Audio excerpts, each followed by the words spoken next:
জানো তো নিরামিষের দিন সবচেয়ে বেশি প্রবলেম হয় কিন্তু আমার বরের। মানে নিরামিষের দিন যদি ওকে একটু এটা ওটা না বানিয়ে দিই না, তাহলে কিন্তু ওর ভাত খেতে বসে ভাত আর নড়বে না, সময় কেটে যাবে কিন্তু ভাত আর শেষ হবে না।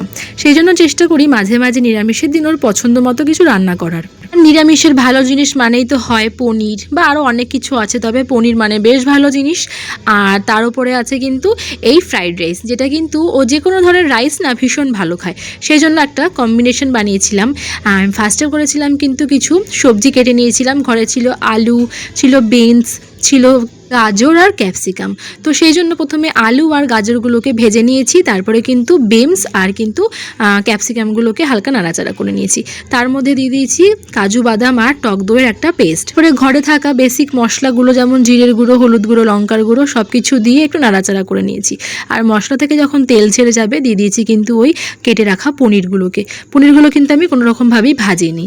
এবার সব কিছু খুব ভালো করে কষিয়ে নিয়েছি। যখন সমস্ত সবজি গলে গেছে, ওপর থেকে পরিমাণ মতো একটু জল দিয়ে দিয়েছি, আর ঝোল ফুটে গেলে ঘি আর গরম মশলার গুঁড়ো দিয়ে নামিয়ে দিয়েছি। আর একটা বানাচ্ছি, সেটা হলো কিন্তু আজকের ফ্রাইড রাইসটা। আমি ভেজ ফ্রাইড রাইস কিন্তু এরকমভাবেই বানাই। প্রথমে গাজর, ক্যাপসিকাম, বিনসগুলো হালকা তেলে নাড়াচাড়া করে নিই, তারপর পরিমাণ মতো নুন আর মিষ্টি দিয়ে দিই। আর এখানে আমি আজকে কিছুটা পনিরও অ্যাড করেছি, সেগুলোকে আমি আর ভাজিনি। এবার সব কিছু একসঙ্গে মিক্সড করে নিয়েছি, আর ওপর থেকে দিয়ে দিয়েছি কিন্তু 80% কুক করে নেওয়া রাইসটা।